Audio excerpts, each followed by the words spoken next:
था 26 नवंबर 2008 जब मुंबई में अटैक हुआ था, टेरर अटैक। आज भी 26 नवंबर है, 26/11 है, 2025 है, बट मैं इस 26/11 को भी एक ब्लैक डे मानता हूं इंडियन क्रिकेट के लिए। पिछले साल न्यूजीलैंड हमें 3-0 हरा गया, व्हाइट वॉश कर गया। आज साउथ अफ्रीका 2 मैच की सीरीज 2-0 से जीता है और आप मार्जिन देखिए, 408 रनों से उन्होंने इंडिया को हराया। 408 रन से कहीं ना कहीं आपको यह मानना होगा कि इंडिया का अपने घर पर वर्चस्व, डोमिनेंस खत्म हो गई।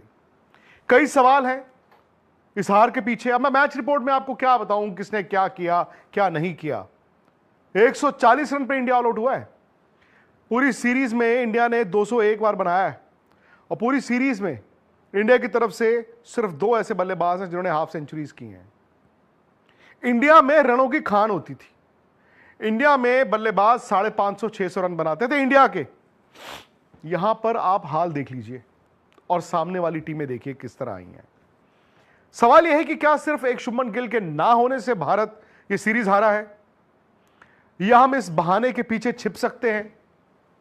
इस हार के जिम्मेदार क्या सिर्फ कोच गौतम गंभीर हैं, और सिर्फ गौतम गंभीर को टारगेट करके क्या बाकी खिलाड़ियों को भी पर्दे के पीछे छिपा के रख रहे हैं?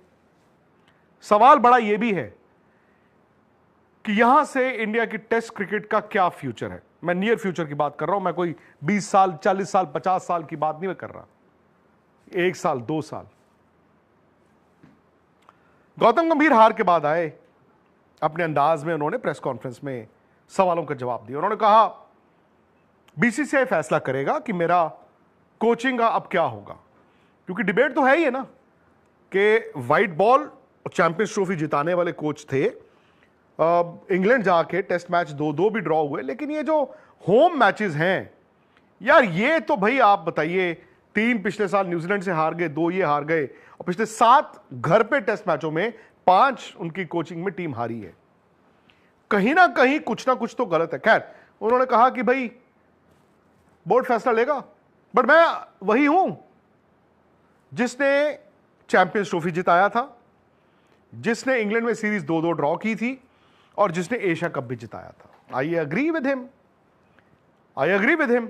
इंग्लैंड तो कमाल था भाई, चैंपियंस ट्रॉफी भी कमाल था। एशिया कप में मैं फिर मानता हूं कि आपको लंगड़ी टांगी खेलनी होती है एशिया में। बड़ी आएगी आपकी चुनौती जब आप वर्ल्ड कप खेलेंगे T20 में।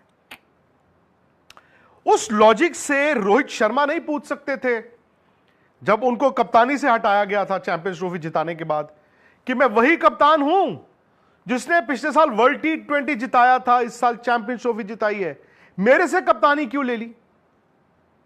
वो भी पूछ सकते थे। सो मैं समझता हूं कि इस वक्त गौतम गंभीर पर दबाव है। मैं यह भी समझता हूं कि शायद जब दबाव आप पर होता है, आपके रिएक्शंस जो हैं वो डेस्परेशन के भी हो सकते हैं।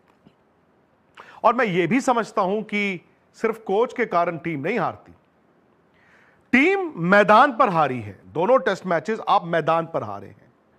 उसमें अगर मैं खिलाड़ियों की बात करूं, एक शुभमन गिल के अलावा सारे खेल रहे हैं। जो इंडिया की टेस्ट क्रिकेट की स्ट्रॉन्गेस्ट टीम आज है, सिर्फ एक शुभमन गिल ही तो नहीं खेले, तब भी 408 रनों से हार गए।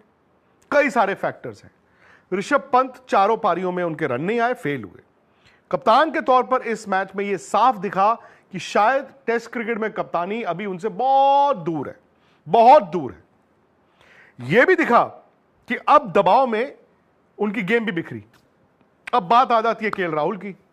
वो तो कल भुगत लिए थे। केएल राहुल अगर 67 टेस्ट मैचेस के बाद 35.86 की एवरेज लेकर घूम रहे हैं, that is not good enough.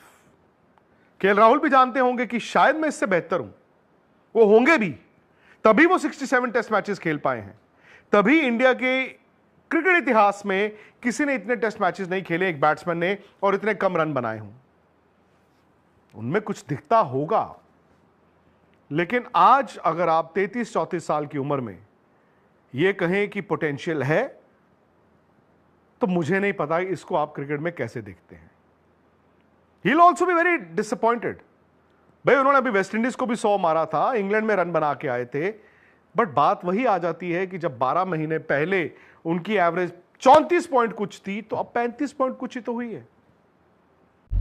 Truck चलाने वाले जितने भी मेरे भाई हैं, मेरे दोस्त हैं, आजकल बहुत डरे हुए हैं, पता नहीं स्केल पे क्या हो रहा है। ठीक है, जो ऑफिसर खड़े हैं वहां पे, वो आपकी आईडी लेते हैं। आईडी उनके पास एक टैबलेट है, उसमें मार के रसीद निकल आती है, जनाब चेक कर लेते हैं आपका लीगल स्टेटस क्या है। ठीक है, आप सिटीजन हो नहीं हो जो भी है उनको पता चल जाता है वहां पे। ठीक है, और बाकी रह गया सवाल एग्जाम का कि इंग्लिश एग्जाम क्या चीज है। इंग्लिश एग्जाम में उन्होंने सिर्फ आपका हालचाल पूछना है, आपने लोड कहाँ से पिक किया, आप कहाँ जा रहे हो, आप अमेरिका कब आए थे। नॉर्मल बातचीत करनी है, जो रेगुलर बात आप एक दूसरे से करते हो। ठीक है, और कोई एग्जाम नहीं है इंग्लिश का कि बहुत के कोई मुश्किल सवाल पूछ लेने इन्होंने का आपको जवाब नहीं आता होगा। नॉर्मल एक रूटीन में बात होनी है, हाउ आर यू, और उनको पता चल जाता है कि हाँ इस बंदे को इंग्लिश बोलनी आती है, इसको पढ़ना आता है, इसको लिखना आता है। नॉर्मल चीजें, कोई इतना बड़ा एग्जाम नहीं है। ठीक है, डरो ना और काम पे निकलो मेरे भाई जितने भी हो। ठीक है।